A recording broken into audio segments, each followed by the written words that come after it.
To show you. First, a game we thought we'd be showing highlights. Detroit and Nashville. We'll be showing you a different highlight, and it's not one that we want to see. Unfortunately, collapse of a hockey player. Incident occurred with 7.5 minutes to go in the first period. Jiri Fischer suddenly slumped over while he was on the bench. Immediately, the Wings began calling for medical aid.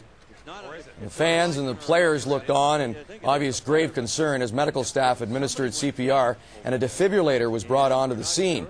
Both teams were sent to their dressing rooms, but some of the Wings remained, and the ambulance staff brought a stretcher on the ice. It was grabbed by Steve Eismer and Chris Draper, and then Brendan Shanahan and Robert Lang escorted Fischer's fiancée Avery to the bench. The game was halted, and the officials anxiously awaited word on the status of Fischer.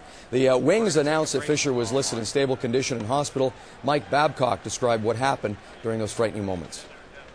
Well, we're going to take a break. What happened basically is Fischer was out in a shift. He came off. He was standing there with his teammates or sitting on the bench, and he had a seizure, and he fell forward and then ended up on his side.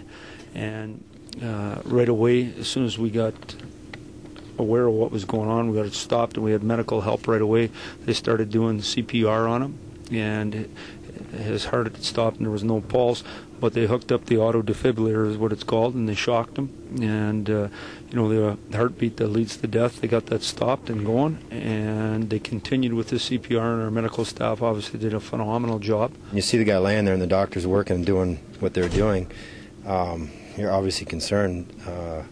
So yeah, I mean, feared for the guy's life at that moment.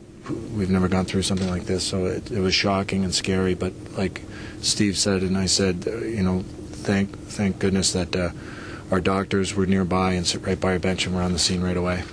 After a delay to ascertain Fischer's status, it was announced that the game would be postponed. No makeup date has been determined. Now, Fischer was diagnosed with a heart abnormality back in September of 2002. He missed a couple of days of practice. An electrocardiogram found this. It was part of the routine battery of tests. He did return, had his physicals, then had a stress test, and was determined that it was okay for him to return to the lineup. So that was part of Fischer's history. We're not doctors. We're not going to diagnose what happened, just to tell you what had happened during the game, and obviously a very scary moment. And we'll tell you that the National Hockey League canceled this game for good reason. I mean, folks, consider this, is that the players were seeing their teammate. I'm talking about the Detroit Red Wings players and coaches were seeing their teammate being given CPR. And it wasn't just the Red Wing players. The Nashville players also were witnessing what was going on here. And so this is a game that has to be played with